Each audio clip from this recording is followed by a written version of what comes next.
A todos ustedes, hermanos, un feliz sábado. Estamos aquí nuevamente para transmitir y compartir la palabra del Señor.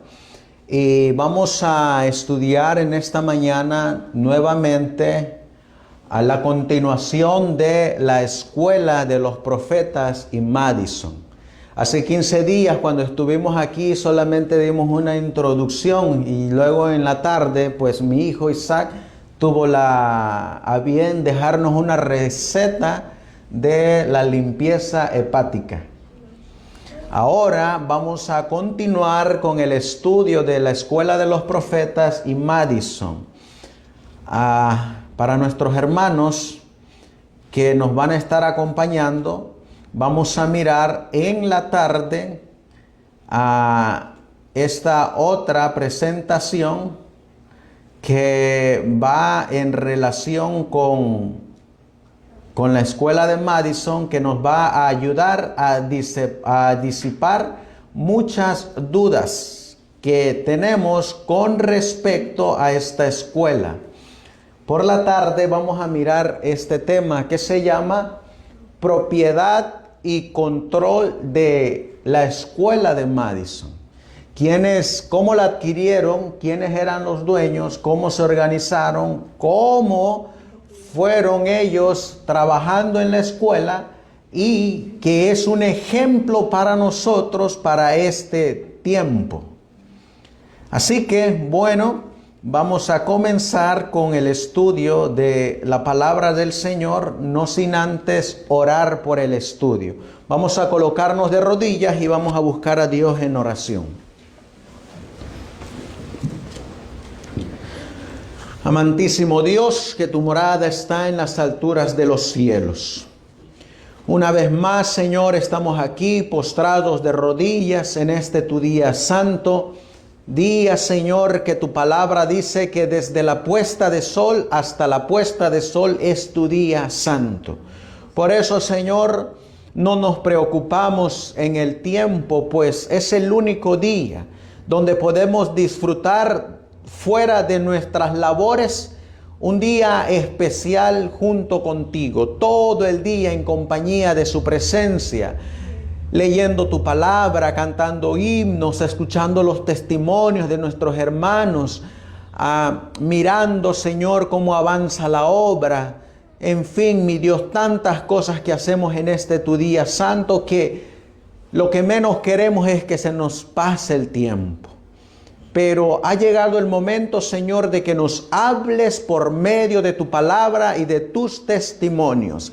Y que nos abras los ojos y que nos hagas volver a las sendas antiguas. Si hemos estado creyendo algo equivocado, Señor, te ruego y te suplico que en el nombre de nuestro Señor Jesucristo quites estas escamas de nuestros ojos para poder mirar la luz de la verdadera verdad. Y así, Señor, ser libres en Cristo Jesús. Así como aquel ciego de nacimiento, que cuando le pusiste ese lodo en sus ojos, él ahora podía mirarte claramente. Ahora, Señor, así queremos pedirte que coloques sobre nuestros ojos ese colirio para que podamos mirar y estar revestidos de tu justicia. Así pues, Señor, todo esto te lo pedimos y te lo suplicamos en el precioso y bendito nombre de tu Hijo, nuestro Señor y Salvador Jesucristo. Amén. Amén. Vamos a abrir la palabra de Dios en el libro de Segunda de Reyes, en el capítulo 3, donde miramos nosotros en el tema anterior, Segunda de Reyes, capítulo 2, versículo 1 en adelante. Segunda de Reyes, capítulo 2. ¿Se acuerdan ustedes cuántas escuelas de los profetas habían en ese entonces? Habían 3. ¿Cuáles eran esas 3? Betel, Gilgal y Jericó. Esas 3 escuelas, ¿quién las fundó? El profeta Samuel fundó esas 3 escuelas.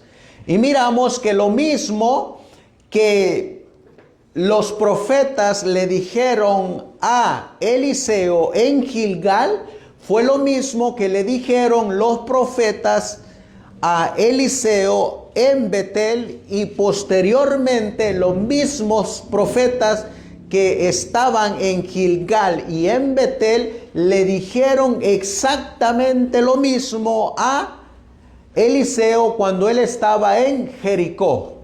Y podemos mirar que estas tres escuelas enseñaban exactamente lo mismo. En Gilgal se le dijo al profeta Eliseo: tu Señor va a ser quitado de ti. Luego llegó a Betel y los profetas le dijeron: Eliseo, tu Señor va a ser quitado de ti. Luego llegó a Jericó y los profetas le dijeron: Eliseo, tu Señor va a ser quitado de ti. Las tres escuelas tenían el mismo conocimiento de Dios. Resulta que Eliseo, quien era un profeta, la Biblia nos va a decir en el versículo 4, hablándonos del verdadero método de una escuela. Segunda de Reyes, capítulo 4 y el versículo 1. Miren lo que dice la Biblia. Una mujer de las esposas de los hijos de los profetas clamó a Eliseo diciendo: tu siervo, mi marido, ha muerto, y tú sabes que tu siervo era temeroso de Jehová, y ha venido el acreedor para tomarse 2 hijos míos por siervos. Versículo 2. Y Eliseo le dijo: ¿qué puedo hacer por ti? Declárame qué tienes en casa. Y ella dijo: tu sierva ninguna cosa tiene en casa, sino una vasija de aceite. ¿Saben qué le está enseñando Eliseo a esta mujer que era madre de uno de los hijos de los profetas? Le está enseñando a hacer de sostén propio. ¿Qué tenía la mujer en su casa? No, ella no tenía aceite. Tenía solamente la vasija. Tenía el frasco. Pero miren ahora lo que le va a decir Eliseo que haga con ese frasco. Versículo 3. Y él le dijo: ve, ¿y qué dice la Biblia? Y pide para ti vasijas prestadas de todos tus vecinos, vasijas vacías, no pocas. Así que ella tenía una vasija, pero esa vasija estaba vacía. ¿Y cuál es la orden que Dios le da a esta mujer por medio del profeta? Que fuera con sus vecinos y que fuera a pedir. ¿Pedir qué cosa? Vasijas, más vasijas, dice. Pide todas las vasijas que tengas y tráelas a tu casa. Y miren el milagro que va a hacer Dios. Versículo 4. Entra luego y cierra la puerta tras ti y tras tus hijos, y echa en todas las vasijas, y estando una llena, ponla aparte. Y la mujer se fue de él y cerró la puerta tras sí y tras sus hijos, y ellos le traían las vasijas y ella echaba el aceite. Ella tenía poquito aceite, pero ¿saben qué ocurría con ese aceite? Que ese aceite no se terminaba. Llenaba una vasija con ese aceite, la apartaba, seguía llenando otra vasija con ese aceite y la apartaba hasta que se llenaron todas las vasijas. Ahora el profeta le da una orden a la mujer. ¿Cuál es esa orden? Miren lo que dice la Biblia. Y dice, Versículo 6. Y sucedió que cuando las vasijas fueron llenas, dijo a un hijo suyo: traedme aún otra vasija. Y él dijo: no hay más vasijas. Entonces cesó el aceite. Y vino ella luego y lo contó al varón de Dios, el cual dijo: ve. ¿Y qué fue la orden? Y vende el aceite. ¿Y qué iba a hacer con lo que ganara de ese aceite? Iba a pagar su deuda. Le iba a pagar al arrendador, al que su marido le debía. ¿Qué le enseñó el profeta Eliseo a esta mujer? Sostén propio, autosostenimiento. Pero miran ustedes que el autosostenimiento, ¿en dónde comenzó? En la casa de la mujer. ¿Qué estaba haciendo ella? Productos de aceite. Aceites de olivo, frasquitos de aceite, y salió a venderlos. ¿No hemos mirado eso nosotros en la actualidad? Que hay algunos siervos de Dios que hacen aceite de oliva. Por ejemplo, nosotros estábamos tomando este domingo pasado una clase médico-misionera por línea con el hermano Luis Alfredo.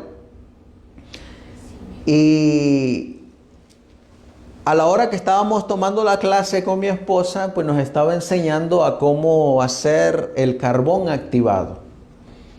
Y a lo que me recuerdo me dice: hermano, se va a hacer un orificio aproximadamente de 2 metros de diámetro.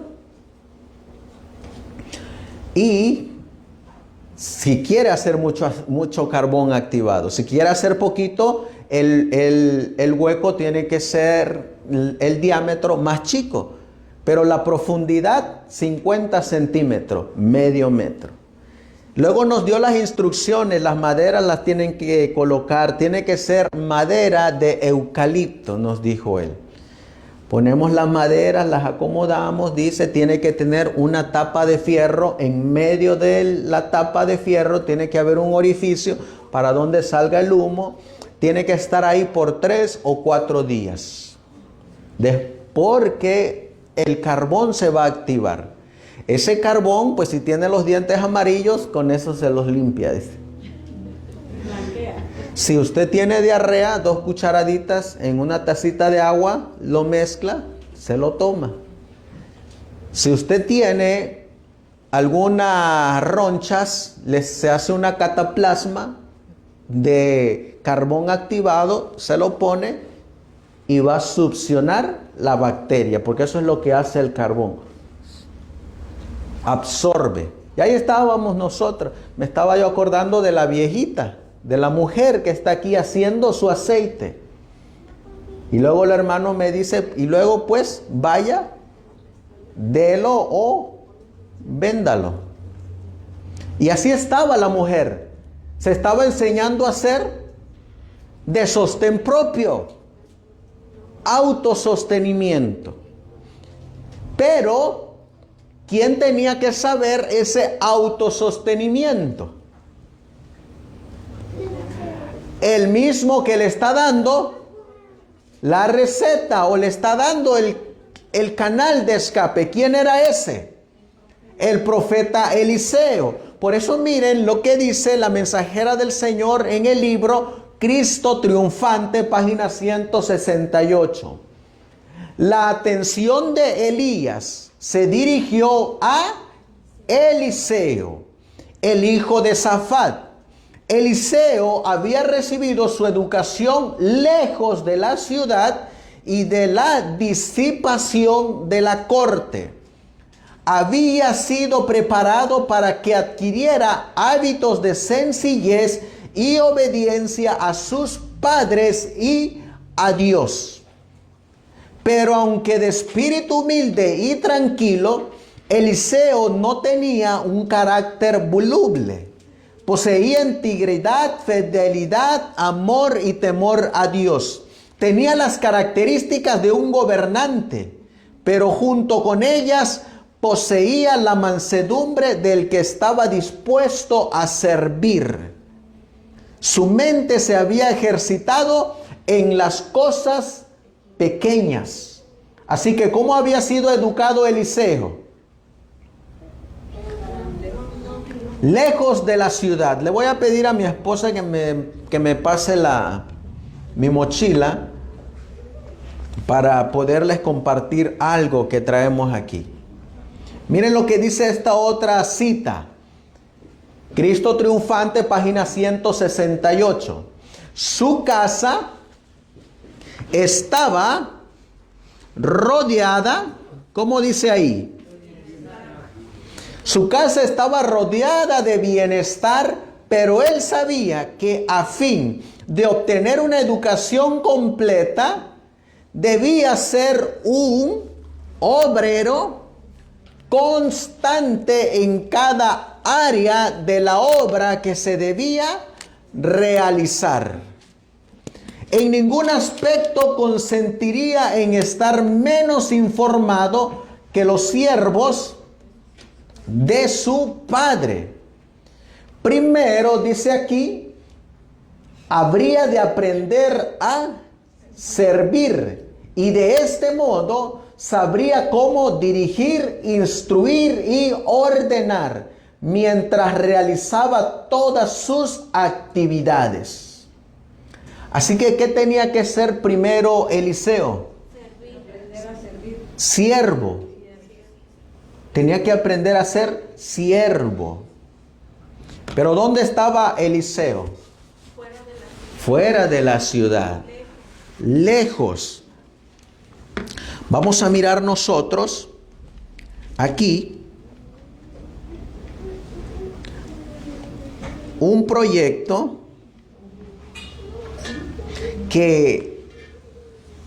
en los cuales la iglesia está apoyando a un plan educativo como ese.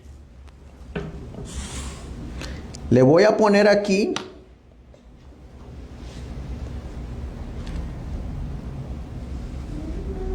unas evidencias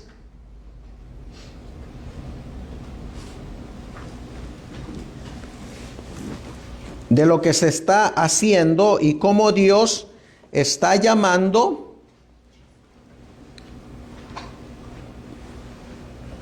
¿sí miran ahí? ¿Qué miran ahí ustedes? Un campo, puro monte, fuera de la ciudad. ¿Y qué miran ustedes ahí? Hombres trabajando. ¿En dónde? En el campo. ¿Y qué creen ustedes que van a hacer ahí? Van a hacer una escuela. Miren lo que dice la Biblia. Vamos a leerlo. Vamos a leer en Segunda de Reyes, capítulo 6. Segunda de Reyes, capítulo 6, versículo 1. Miren lo que dice la Biblia. Los hijos de los profetas dijeron a Eliseo: he aquí el lugar en que moramos contigo nos es estrecho. Vamos ahora al Jordán y tomemos de allí, ¿qué dice la Biblia? Cada uno una viga. ¿Saben qué es una viga? Madera. Tomemos cada uno madera y hagámonos allí lugar en que habitemos. Así que los misioneros de sostén propio, ¿qué tienen que hacer ellos mismos? Tienen que construir sus propias moradas. Y aquí en esta escuela que se está comenzando, si miran ustedes ahí a dos jovencitos que están ahí, desde pequeñitos se les está enseñando a trabajar en el campo. a ser educados en el campo. Y ahí están trabajando en el campo. ¿Dónde estaba Eliseo? En el campo. Yo les hago la pregunta, ¿será que Dios en la actualidad no tiene sus Eliseos en el campo?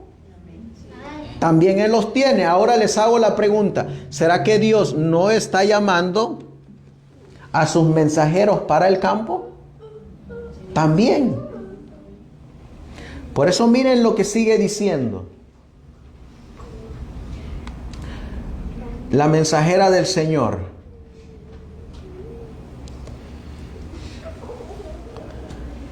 No quería separarse de su maestro, el profeta Eliseo, mientras hubiese oportunidad de adquirir mayor preparación para servir, aunque Elías no lo sabía.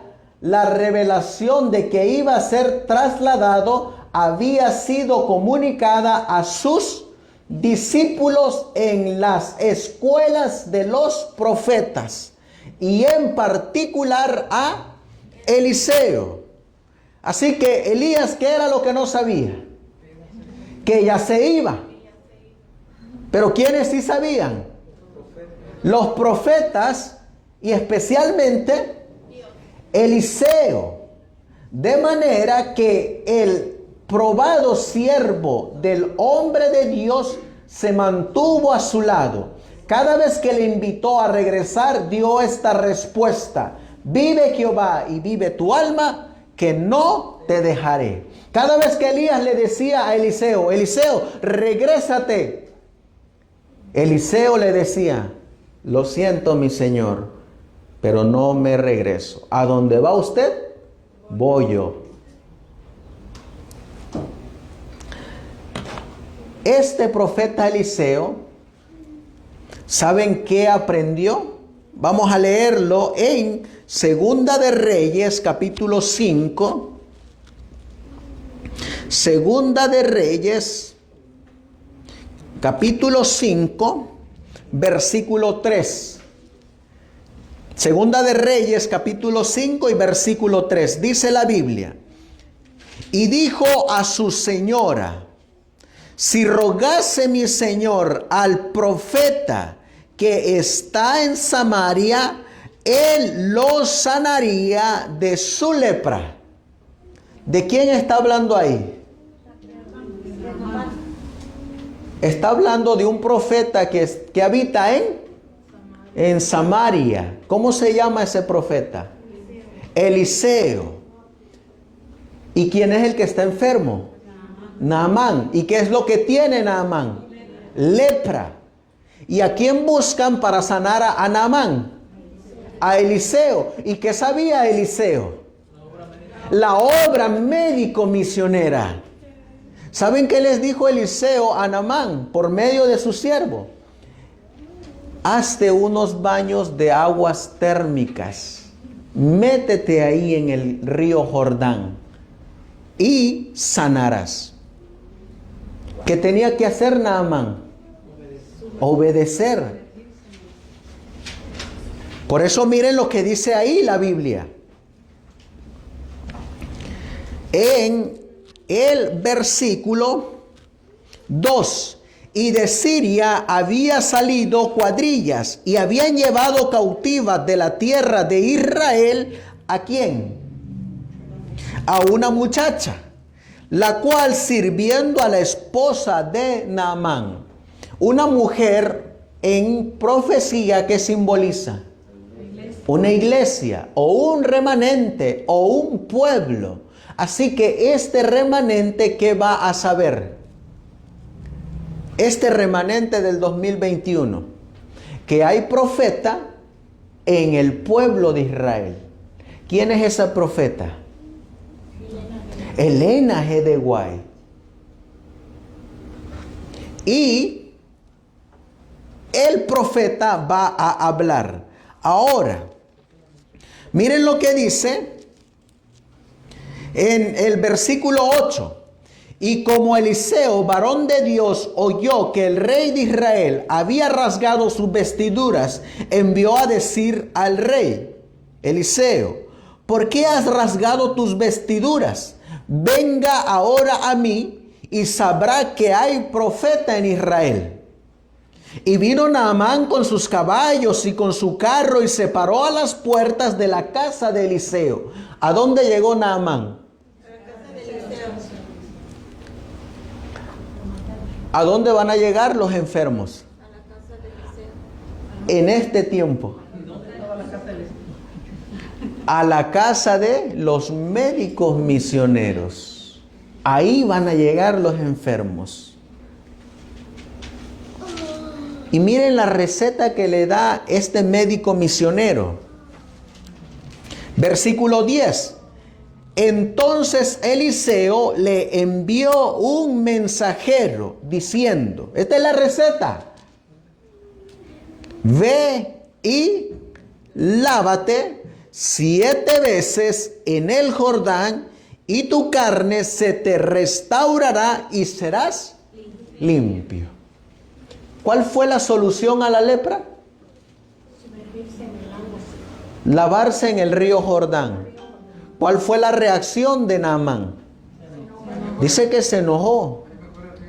¿Por qué creen ustedes que se enojó?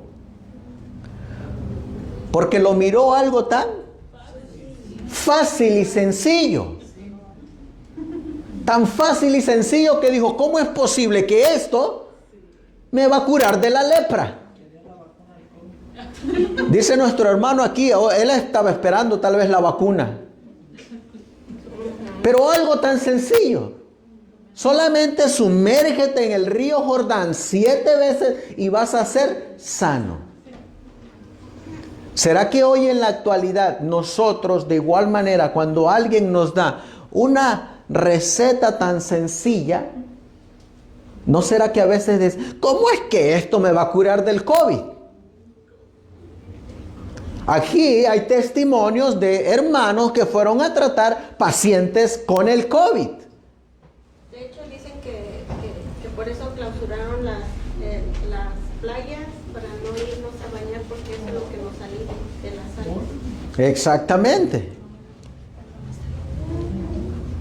Por ejemplo, nuestra hermana Eneida, ella tiene su testimonio de cómo ayudó a su hijo que fue detectado con COVID.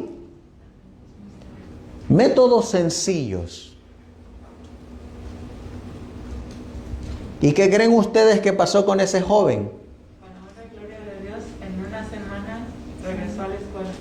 Para honra y gloria de Dios, los tratamientos sencillos de la obra médico misionero restauró al joven en una semana y regresó a la escuela. Mientras que hay algunos que han pasado semanas enteras en los hospitales y cuando salen muertos. Pues así estaba Naamán, que se enojó, dice, que no hay mejores ríos allá, que me voy a ir a meter al río Jordán. ¿Saben quién le ayudó a Naamán? La iglesia le ayudó. Una muchacha que dijo, mira, allá hay profeta, allá hay médicos misioneros. Pero ahora entran otros que ayudaron a Naamán. Miren lo que dice la Biblia. Dice aquí, versículo 13. Mas sus criados de Naamán se acercaron a él y le hablaron diciendo, Padre mío, si el profeta te mandara alguna gran cosa, ¿no la harías? Cuanto más diciéndote, lávate y serás limpio. ¿Quiénes le ayudaron a Naamán? Sus criados. Naamán seguía enojado, frustrado. ¿Cómo esto me va a ayudar? Ahora sus criados le dicen, si él te mandara a hacer algo difícil, ¿no lo harías? ¿No será acaso que de igual manera los médicos de los hospitales generales Si mandaran a hacer algo tan difícil al que tiene el COVID, ¿no lo haría él? ¿O sus familiares no lo harían? ¿Cuánto más los métodos sencillos de un profeta que habla de parte de Dios? Ahora, ¿qué esperaba Naamán? ¿Cómo esperaba Naamán que fuera sanado? ¿Saben que Naamán esperaba una demostración estilo pentecostal? Así lo esperaba Naamán, una curación estilo pentecostal. ¿Cómo es la sanación estilo pentecostal? Miren lo que aparece ahí en el versículo 11. Palabras del mismo Naamán. Dice, y Naamán se fue enojado, diciendo, he aquí, yo decía para mí, es decir, yo pensaba, saldrá él luego, es decir, saldrá el profeta luego, y estando en pie, invocará el nombre de Jehová su Dios, y alzará su mano, y tocará el lugar, y sanará la lepra. ¿No es así como hacen las iglesias caídas babilónicas? Que sale el profeta o el pastor, se pone enfrente del enfermo, levanta la mano, toca la lepra o el lugar donde él está, donde está la herida, ora a Dios y ¡puf!, por arte de magia, sanado.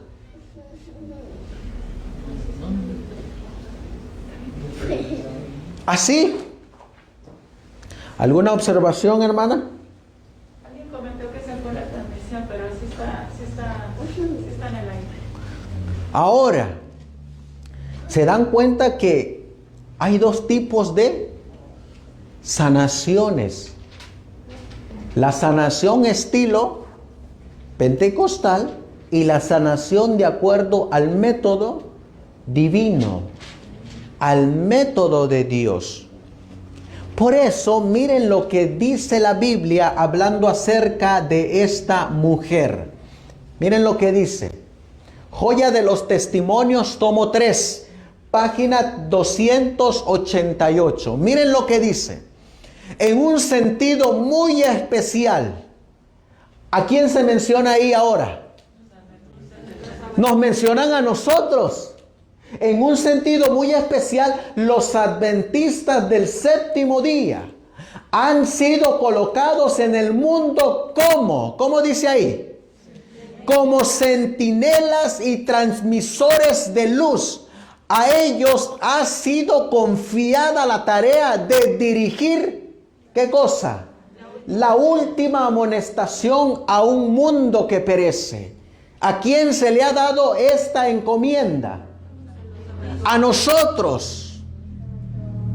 ¿A quién se le dio la encomienda cuando se fue Elías?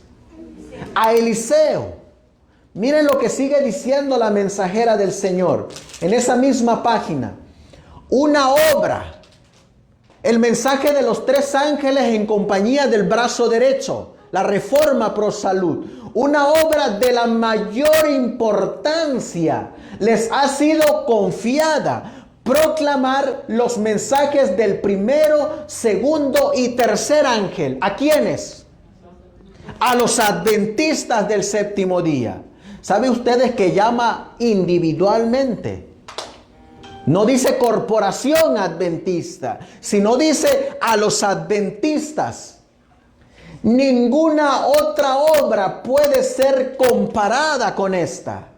Y nada debe desviar nuestra atención de ella.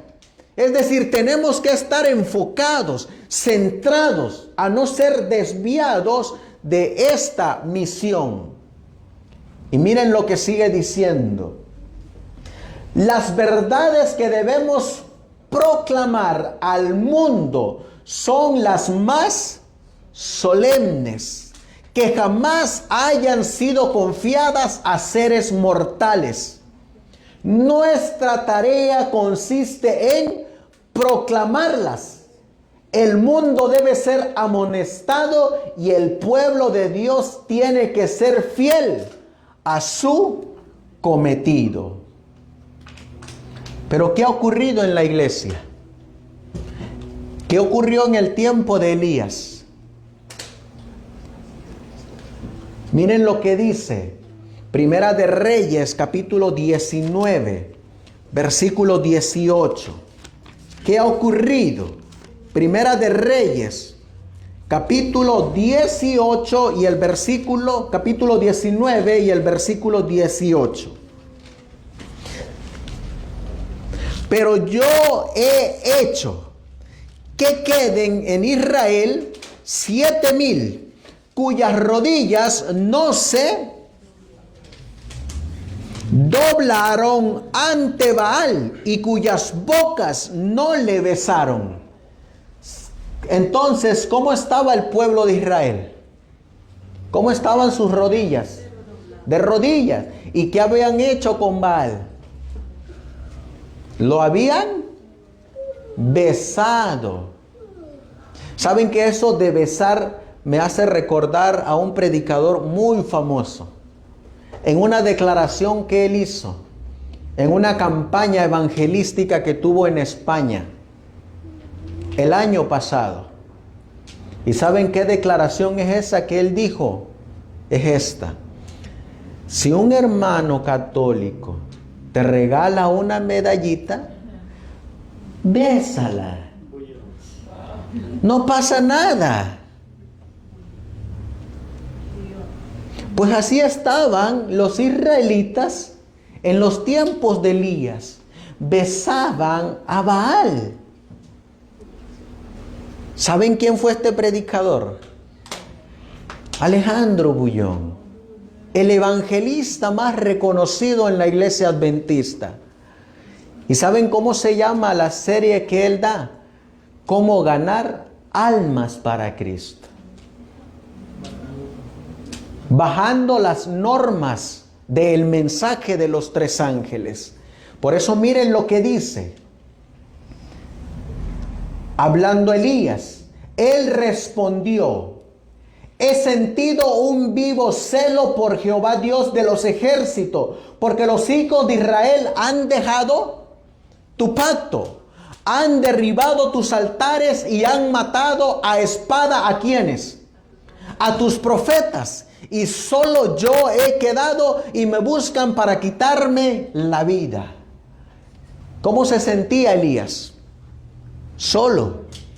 Que no sabía Elías que habían 7,000 que no habían doblado sus rodillas ni besado a Baal.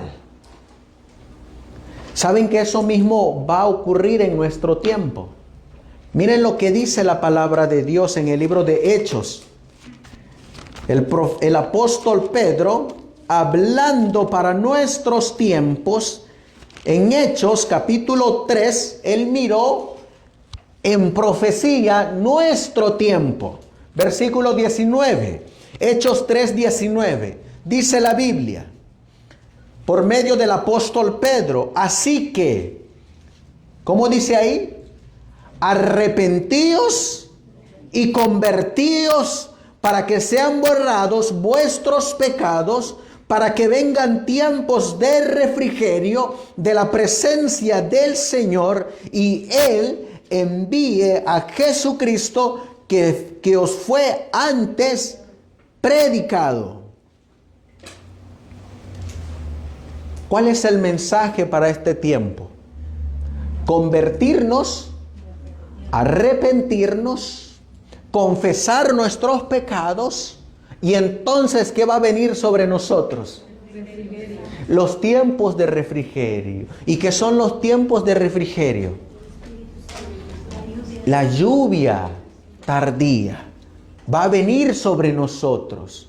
Pero ¿saben algo? La pregunta es, ¿cómo recibieron los discípulos esa lluvia o esos tiempos de refrigerio? Porque es lo mismo que va a pasar con nosotros. ¿Cómo es que ellos lo recibieron? Vamos a leer en el Evangelio de Mateo, capítulo 3, versículo 11. Miren lo que dice el Evangelio de Mateo, capítulo 3, versículo 11.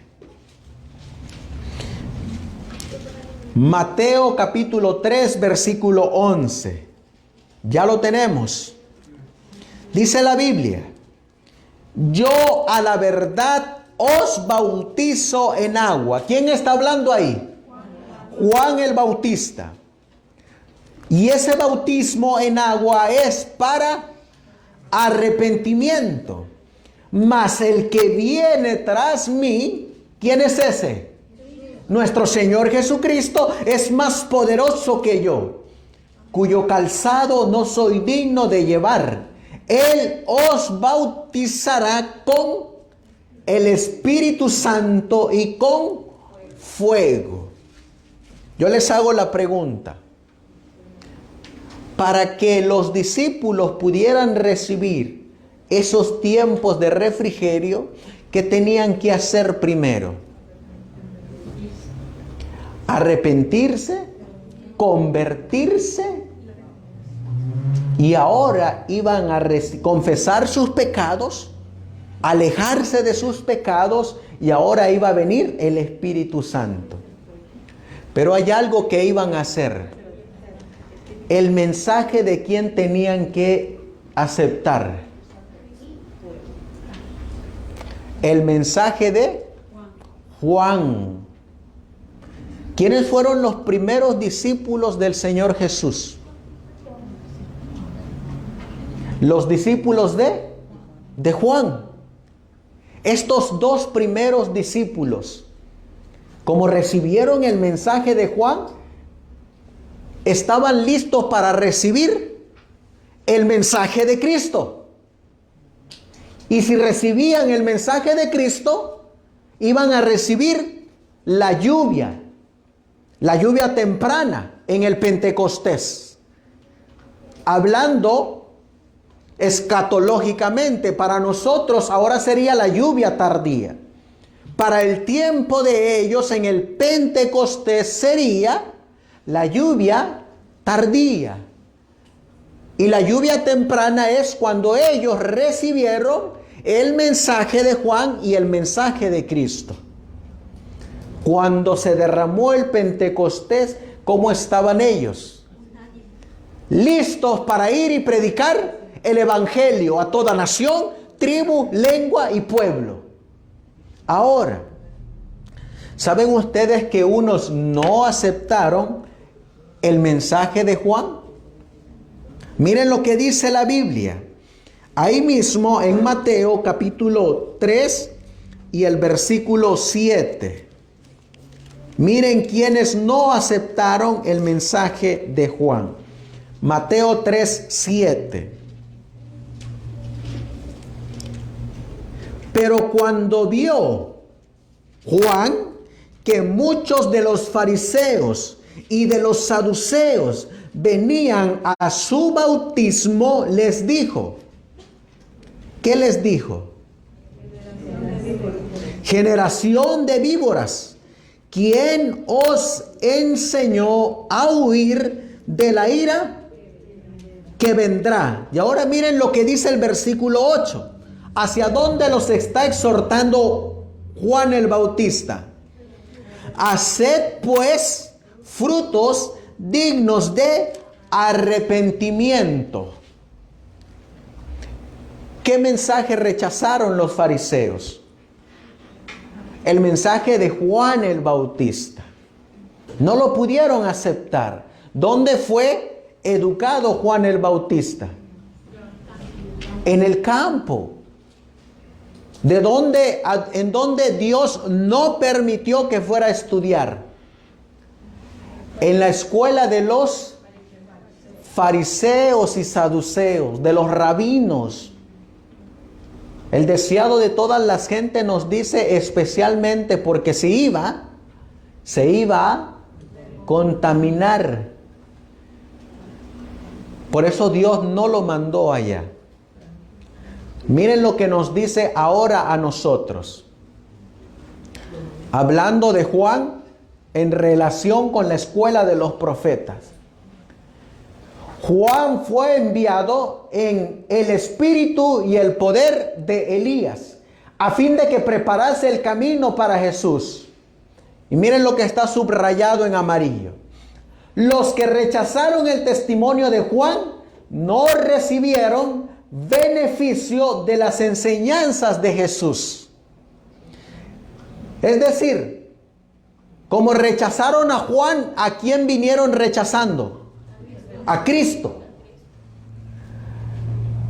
Su oposición al mensaje que había predicho la venida de Él, los colocó donde no les era fácil recibir las evidencias más categóricas de que era el Mesías. Al rechazar a Juan, ¿en dónde fueron colocados los fariseos y saduceos?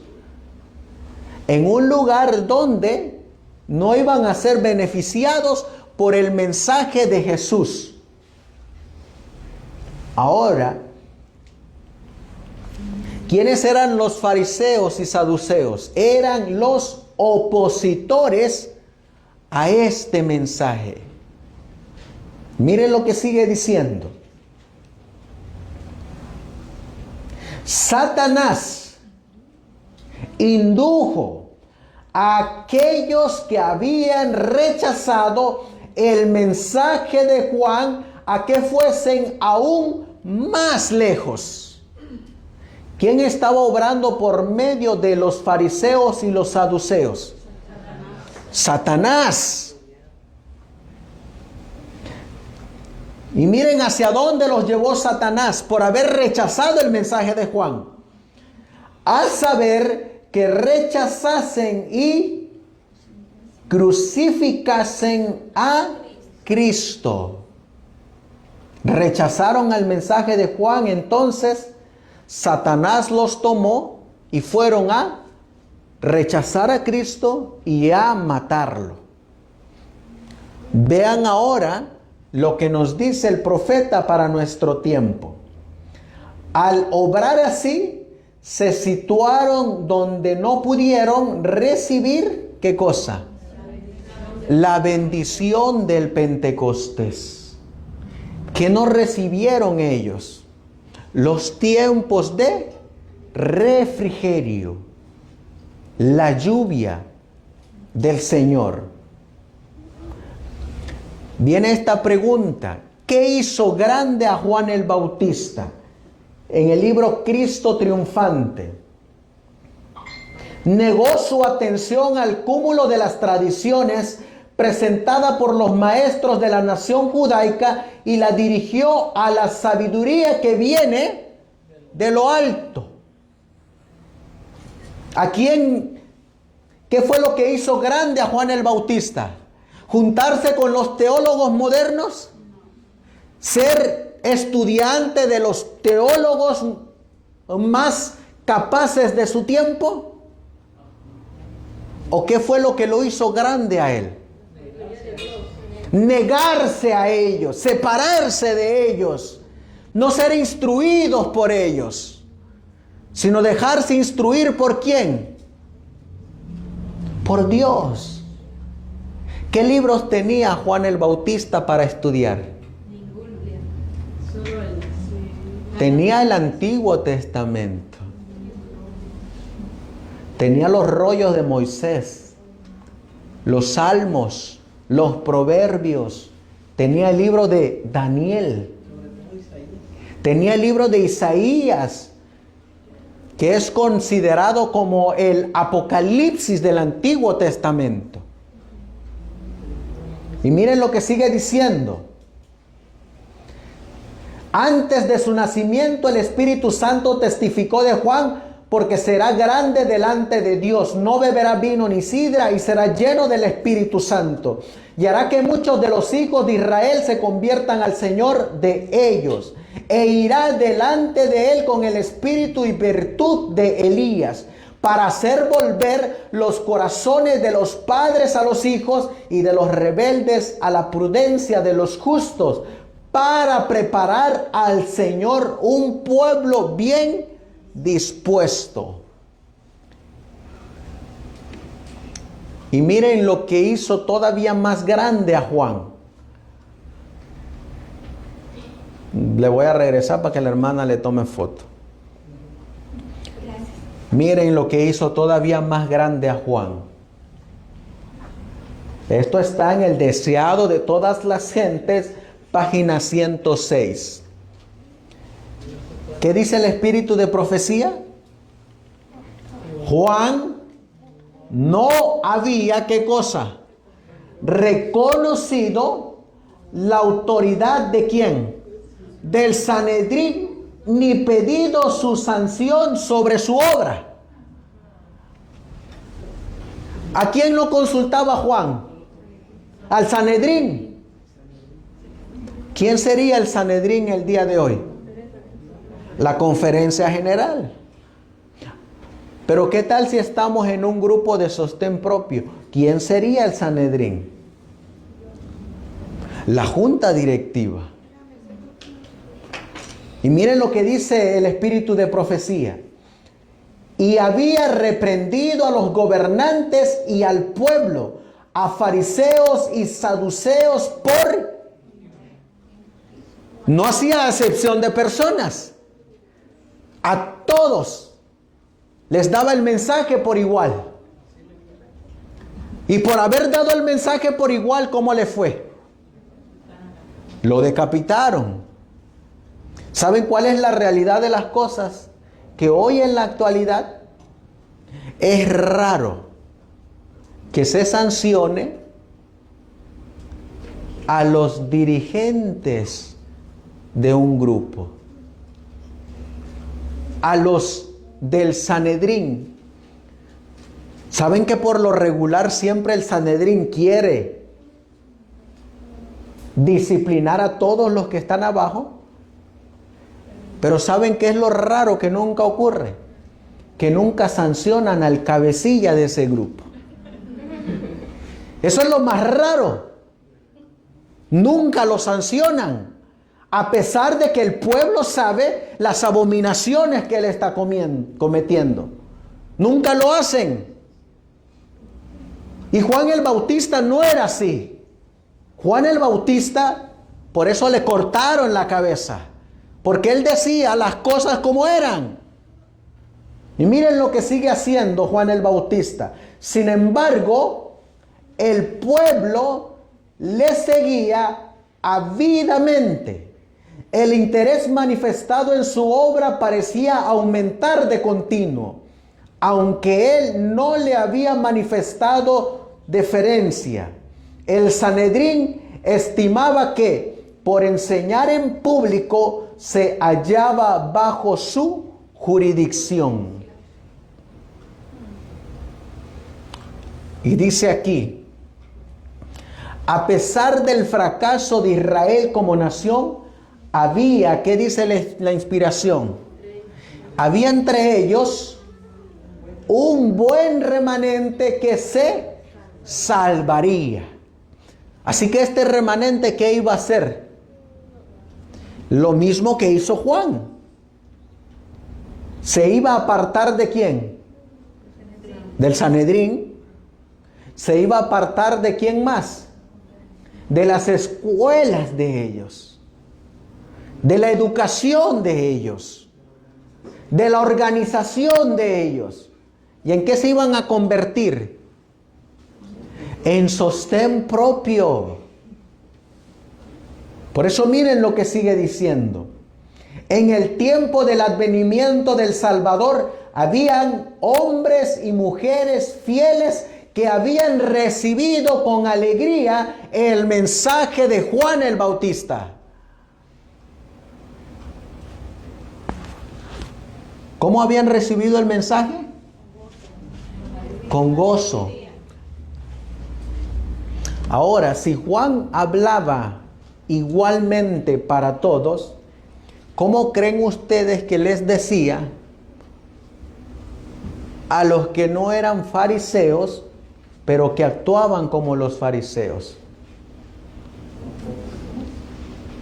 ¿Cómo les diría él? Si a los fariseos les decía, ¿se acuerdan cómo leímos en Mateo 3:7? Raza de víboras. Ahora, ¿cómo le decía a los que no eran fariseos y saduceos, pero que actuaban como ellos? Les decía lo mismo. ¿Cuál era la diferencia?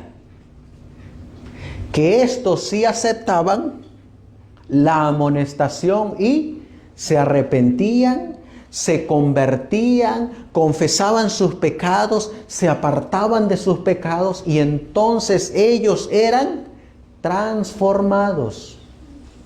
Y por esa acción, ¿cómo recibían al final el mensaje de Juan? Con gozo y alegría. ¿Saben ustedes que a mí me han reprendido? Una de esas reprensiones me las dio el pastor Eliseo. Y me dijo, ¿cómo están tus hijos? Y creo que si hay alguien mejor que los conoce fue él. Y ustedes conocen al pastor Eliseo. Y saben cómo es él. Pero a estas alturas, ¿cómo creen ustedes que yo recibí ese mensaje? Con gozo. ¿Saben por qué? Porque ahora puedo ver los frutos. Amén. Y puedo mirar que el mensaje era duro, pero con un propósito. Buscar el arrepentimiento, la conversión, la santificación. Y entonces dice, hallaréis descanso para vuestra alma. Mientras mis hijos andaban ahí mal, ¿cómo creen que estaba mi alma? Yo no podía irme al trabajo tranquilos, porque yo no sabía si algo les iba a pasar. Especialmente sabiendo en los caminos que se estaban empezando a mover. Ahora, ¿cómo creen que se encuentra mi alma? En paz. ¿Por qué creen ustedes que está en paz? Porque ahora sé en los caminos que ahora andan. ¿Se dan cuenta? Miren lo que dice aquí. Ahora es para nosotros. En 1844 ocurrió lo mismo. Y miren lo que dice en el libro de Primeros Escritos, página 260. En 1844, aborrecieron a aquellos que amaban su aparición y los expulsaron de sus iglesias. Los que predicaban el mensaje del tercer ángel. Los corrían de las iglesias. Los que rechazaron el primer mensaje no pudieron recibir beneficio del segundo. Y por haber rechazado los dos mensajes anteriores, entenebrecieron de tal manera su entendimiento que no pueden ver luz alguna en el mensaje del tercer ángel, que muestra el camino que lleva al lugar santísimo. Y miren la declaración tan solemne. Vi, ¿quién está hablando ahí? La mensajera.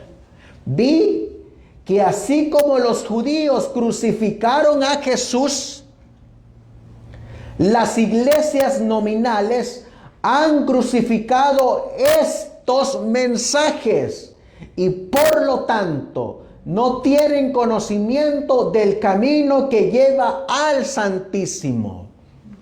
Yo les hago la pregunta, si nosotros rechazamos el mensaje de los tres ángeles, espiritualmente, ¿qué estamos haciendo? ¿Crucificando a quién?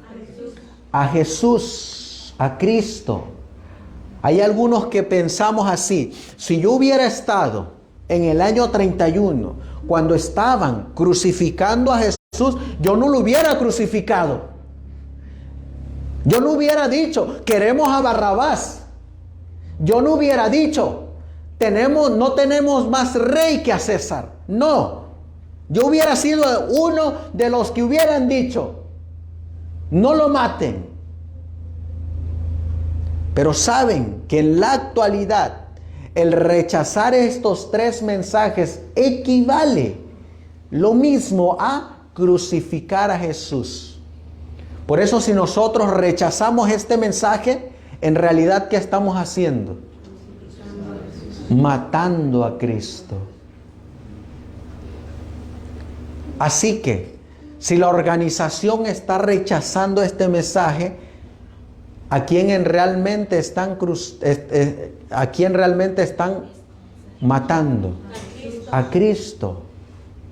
Por eso miren lo que dice aquí. No lo digo yo, está escrito. Y miren lo que está escrito. Primeros Escritos, página 261. Dice aquí, vi. ¿Quién dice que vio? La profeta dice, vi que Dios tiene, ¿qué cosas? Hijos sinceros entre los adventistas nominales y las iglesias caídas. ¿Y qué es lo que ella dice? Y antes que sean derramadas las plagas, los ministros y la gente serán invitados ¿a qué cosa? A salir ¿de dónde? De esas iglesias. ¿Cuáles iglesias? Las iglesias adventistas nominales y las iglesias caídas. ¿Y hacia dónde van a ir? A recibir gustosamente la verdad, a hacerse de sostén propio. ¿Cómo se llama este proceso que estamos mirando aquí? Proceso de separación. Hay una separación entre la verdad y la mentira. Por eso miren lo que ella dice en Joya de los Testimonios, tomo 6. Que ninguno disminuya la fuerza de la verdad para este tiempo. Nuestra preocupación debe ser la verdad presente. El mensaje del tercer ángel debe cumplir su obra de separar de las iglesias a un pueblo que se sostendrá sobre la plataforma de la verdad eterna. ¿Cuál es la obra del mensaje del tercer ángel? Separar. Por eso miren lo que ella dijo para nuestros tiempos. Y ahora vamos a hablar más claro la verdad. Miren lo que ella dijo. Testimonios para los ministros 304. ¿Qué dice ella? ¿Cómo sufre mi corazón al ver a presidentes de la asociación asumiendo la responsabilidad de seleccionar a los que pueden amoldar para trabajar con ellos en el campo? Eligen los presidentes a los que no van a discrepar con ellos, sino que se van a limitar a actuar como máquinas para moldarlos. Ningún presidente tiene derecho de hacer esto. Y saben que eso es lo que ocurre también ahorita en los grupos de sostén propio. Yo me uno y jalo a mi grupo a los que yo puedo manejar, a los que yo puedo amoldar, a los que no me van a hacer la guerra, ni se van a poner en contra mía, a los que yo puedo dirigirlos como meras máquinas.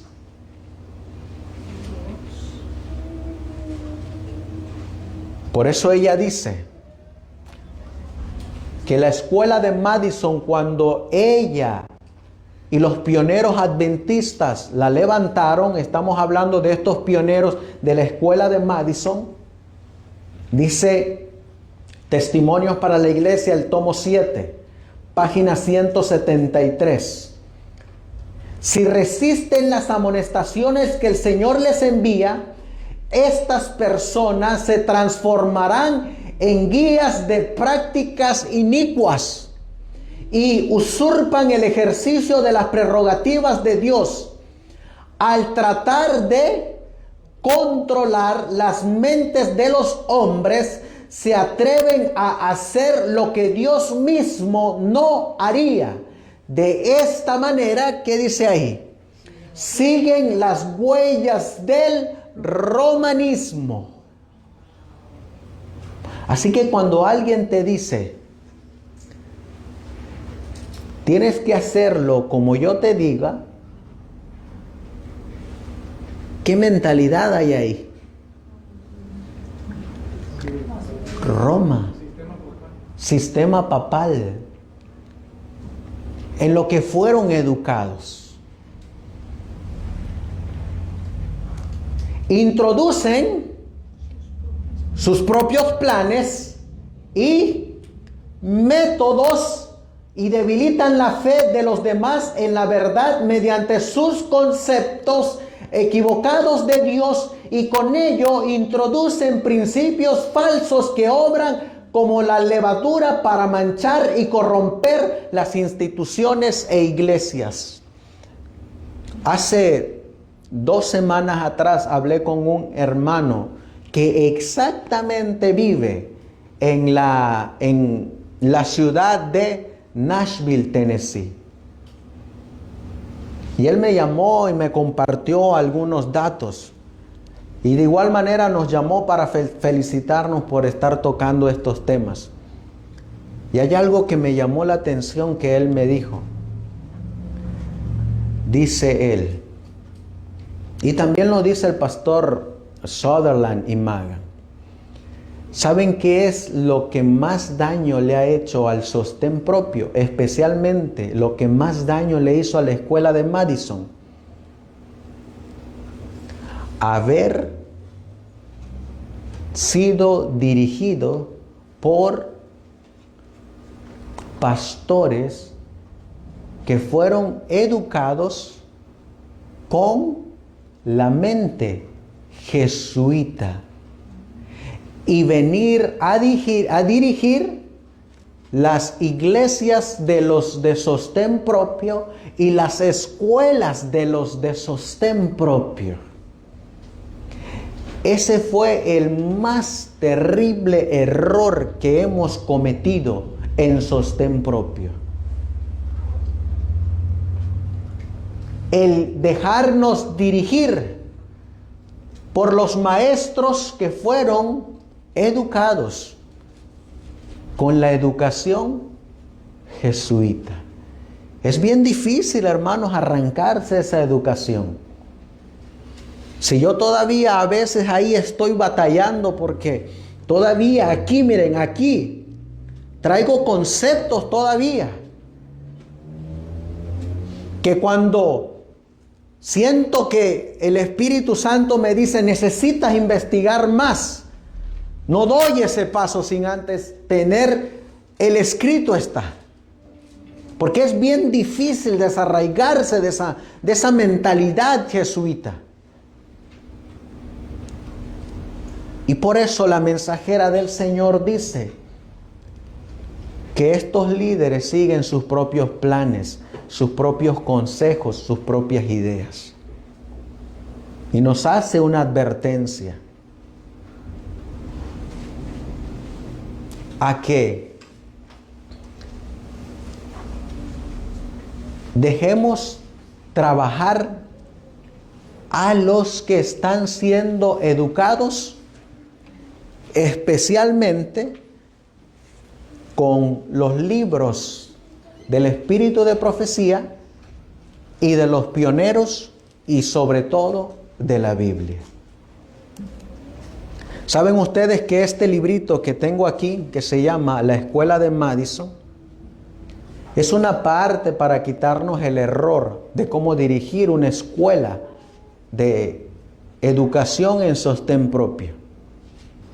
Yo fui a una escuela en sostén propio, estudié ahí, pero nada de lo que me enseñaron ahí está escrito aquí. Nada. Y muchas prácticas que se hacen ahí van en contra de la escuela ordenada por Dios, Madison, que este libro lo desenmascara. Y no solamente eso, los manipulan en esta parte esencial en la obra del sostén propio, en los diezmos y las ofrendas. Ahí los manipulan. ¿Y saben por qué? Porque hay una de las cosas de las huellas del romanismo. ¿Saben cuál es una de las esenciales características del romanismo? Dice aquí, yo le puse aquí en la partecita de abajo, leer Ciencia de la verdadera educación, página 35. ¿Saben qué dice esa página de este libro? Que la centralización es del romanismo. Todo centrado en un solo lugar es romanismo. Todas las órdenes centradas en un solo lugar es catolicismo. Por eso en las escuelas de sostén propio, cada escuela se regía y se dirigía autónomamente. Ellos mismos se dirigían. Por eso miren lo que ella escribe en este panfleto número 12, párrafo 12. En otra ocasión expresó su opinión sobre la obra de sostén propio en los campos extranjeros. Debe destacarse la forma en que los misioneros en campos extranjeros están llegando rápidamente. Y miren lo que dice: al ver la necesidad de sostenerse a sí mismos en esos campos, desde India, China, Corea, Japón, Sudamérica y África, llegan testimonios de que el misionero de éxito deberá en el futuro, ¿qué dice ahí? Ser de sostén propio y deberá enseñar a sus conversos a ganarse la vida. ¿Cuál es la obra de éxito? Ser de sostén propio.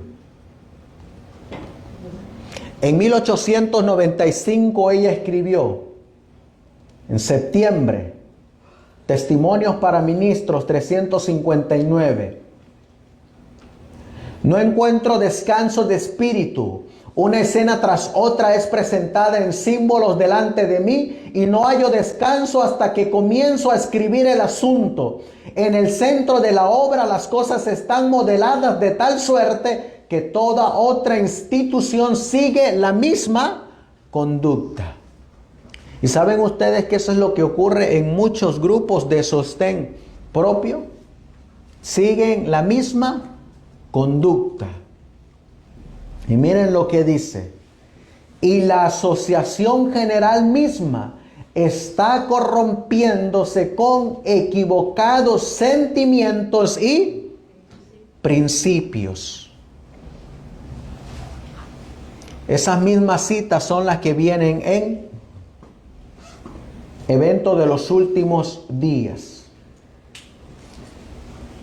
Los hombres se han aprovechado de los que se suponían que estaban bajo su jurisdicción. Estaban decididos a que esas personas se sometieran a sus condiciones. Querían gobernar a toda costa. Y luego dice aquí, el poder despótico que se ha desarrollado, como si el cargo hubiera convertido a los hombres en dioses, me hace temer y debe producir temor. ¿Y cómo se le llama a ese poder que quiere controlar todo? Es una maldición donde quiera se lo ejerza y quien quiera lo ponga en práctica. ¿Se dan cuenta, mis hermanos? Por eso, dice la mensajera del Señor, esta cita está completa en Testimonios para Ministros 361. Este enseñoreamiento de la heredad de Dios creará un resentimiento tan grande hacia la conducción humana que producirá un estado de insubordinación. La gente estará descubriendo que a los hombres que ocupan altos cargos de responsabilidad no puede confiárseles la tarea de cuidar las mentes y los caracteres de otros hombres. El resultado será que perderán la confianza aún en la conducción de hombres fieles. Pero el Señor suscitará obreros que se darán cuenta de que sin la ayuda especial de Dios no son nada. ¿Qué va a suscitar Dios? Hombres fieles, obreros. Para terminar, en este librito que se llama La colección de Spalding y Magan, página 177, que es con la cita que vamos a introducir el tema de la tarde, dice: tengo que decir, mi hermano. ¿Y cuál es el consejo del profeta? Hablando de sostén propio. ¿Qué dice ahí? Que no tengo ningún deseo de ver la obra en el sur. ¿Cómo dice ahí? Avanzar en las líneas antiguas y regulares.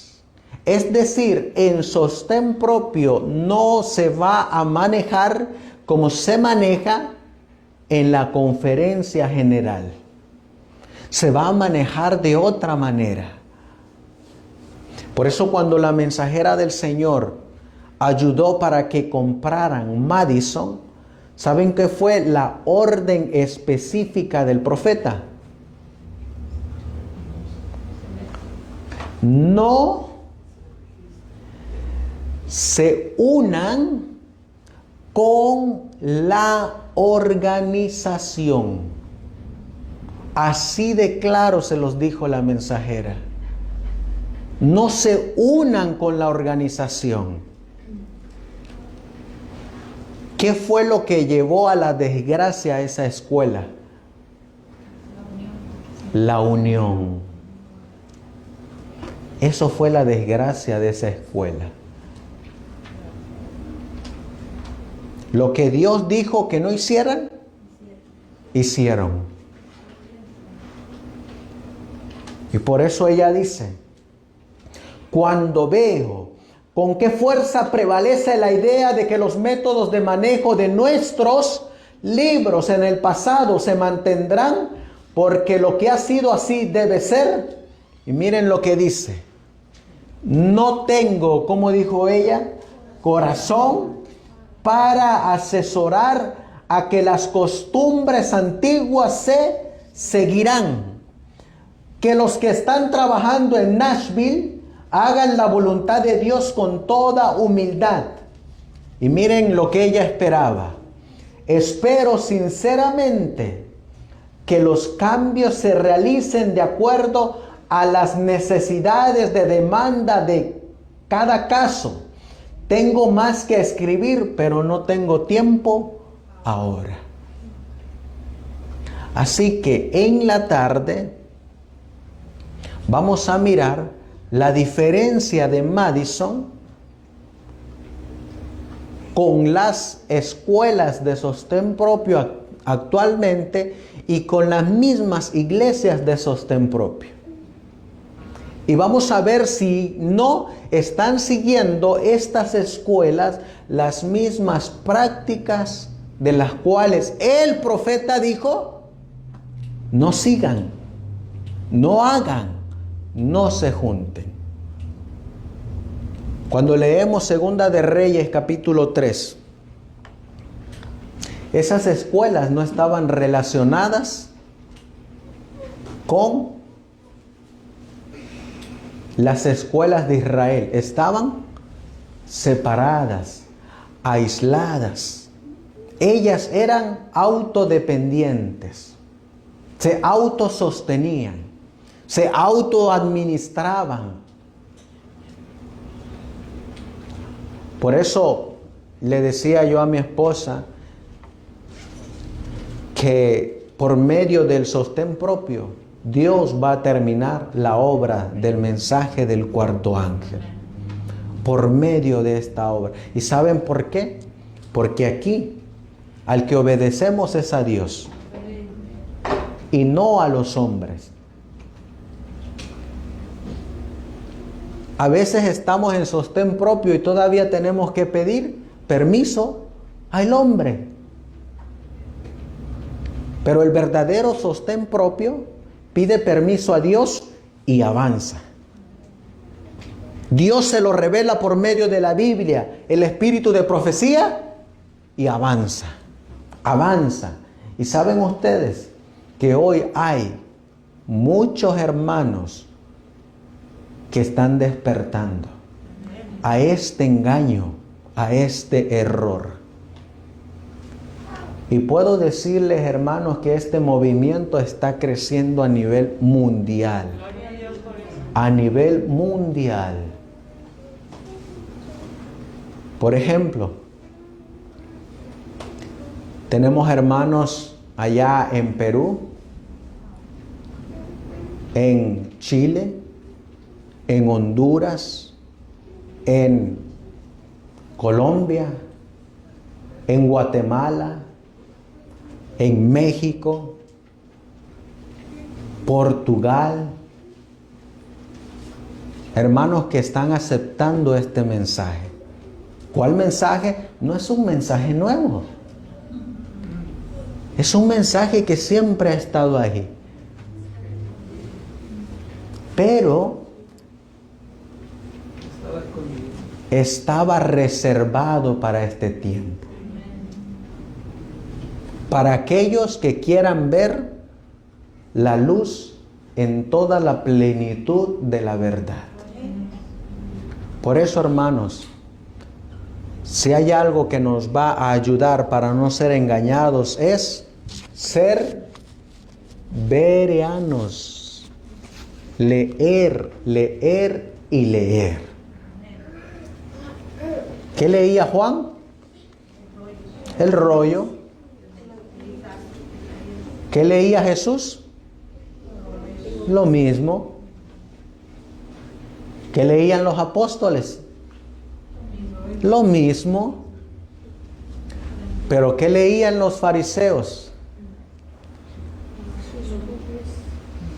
Ellos ya tenían otros libros de los rabinos, sus comentarios de los rabinos. Y ellos ya interpretaban las escrituras a través de los comentarios de los rabinos. Hasta el día de hoy todavía existe esa tradición, que los judíos interpretan la Biblia a la luz de los rabinos. Eso les cegó los ojos. Gloria a Dios que el conflicto de los siglos dice que para este tiempo los hombres van a ser más bien calificados por el Espíritu Santo que haber sido instruidos en institutos o escuelas. Por eso, hermanos, vamos a colocarnos de rodillas, vamos a darle gracias a Dios y por la tarde vamos a mirar realmente qué era y cómo se adquirió la escuela de Madison. ¿Quiénes eran sus dueños? ¿Cómo la compraron? ¿Cómo la adquirieron? ¿Cómo se organizaron? Y vamos a ver si es exactamente lo mismo que están haciendo hoy en día. Amantísimo Padre, que tu morada está en las alturas de los cielos. Aquí estamos, Señor, de rodillas, dándote las gracias porque en algún momento usted nos llamó para salir del error y venir a esta verdad, Señor. Hoy estamos viviendo la experiencia de los apóstoles, cuando ellos se dejaron dirigir por ti y por tu Espíritu Santo. Cuando ellos, Señor, al comienzo de sus ministerios, cuando usted ascendió allá sobre el monte de los olivos y les dejaste esta promesa: me iré, pero volveré. Y se los confirmaste con estos dos ángeles que les dijeron: así como lo habéis visto ir, así vendrá. Y les dejaste la comisión: vayan y prediquen el Evangelio y bauticen en el nombre del Padre, del Hijo y del Espíritu Santo. Así de igual manera, Señor, ellos salieron. Y salieron independientes de la organización, independientes de la nación, independientes de todo, de toda ley humana. Y tuvieron que aprender a ser hombres de sostén propio que dependen única y exclusivamente de Dios. Hoy, Señor, a nosotros nos ha tocado esa experiencia. A no depender de un hombre, de una organización, sino a depender del Cordero de Dios. Por eso, Señor, ayúdanos a no errar en nuestras decisiones.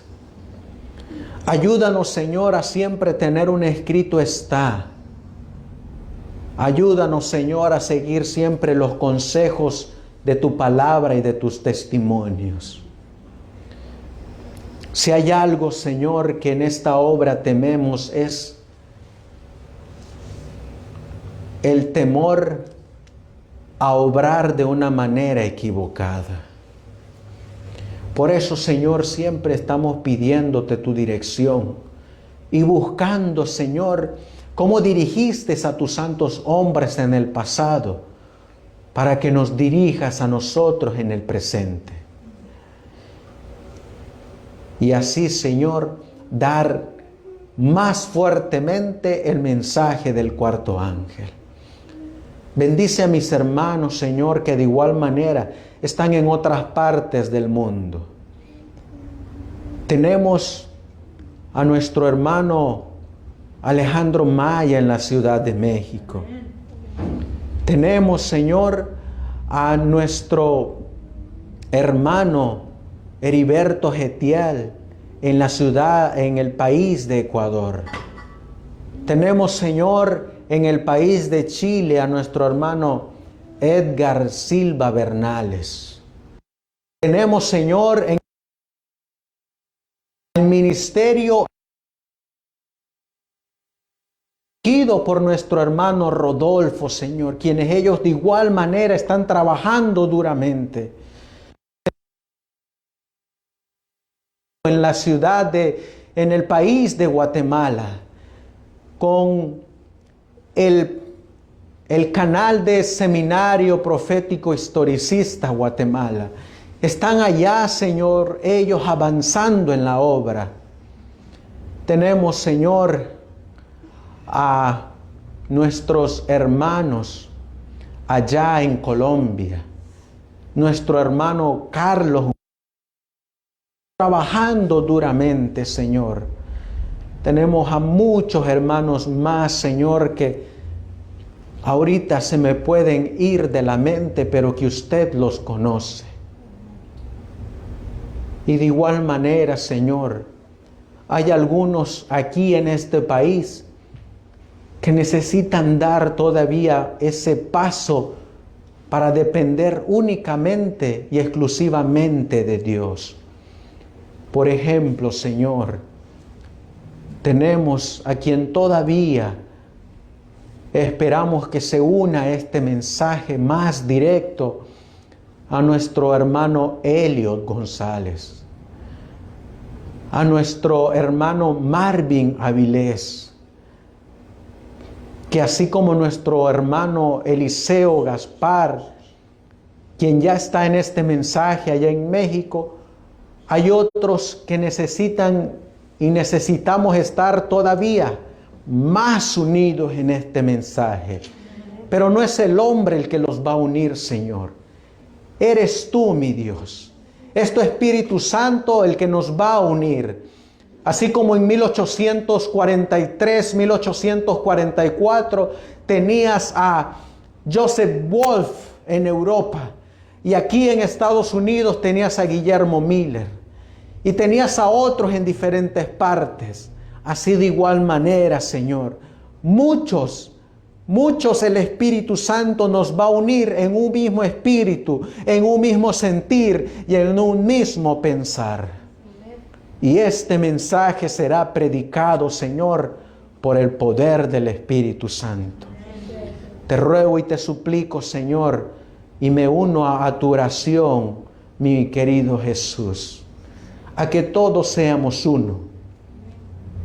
Uno en doctrina, uno en pilares, unos en mensaje, uno, Señor, en principios, en misión, en cometidos, para que así, Señor, ese mismo espíritu que unió a los pioneros, nos una a nosotros, Señor.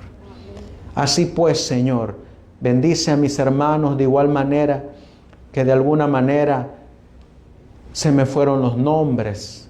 El hermano Quirós, el hermano Luis Alfredo allá en Chiapas. A cada uno de ellos, Señor, tú los conoces. Ayúdalos a ellos también en su obra y en su ministerio. Y manda, Señor, a ayudantes más para seguir proclamando este mensaje. Así pues, Señor, todo esto te lo pedimos y te lo suplicamos en el precioso y bendito nombre de tu Hijo, nuestro querido y amado Salvador Jesucristo. Amén. Amén, Señor. Que el Señor les bendiga, hermanos, y si Dios nos permite, a las 4:30 estaremos transmitiendo el otro mensaje. Que el Señor les bendiga.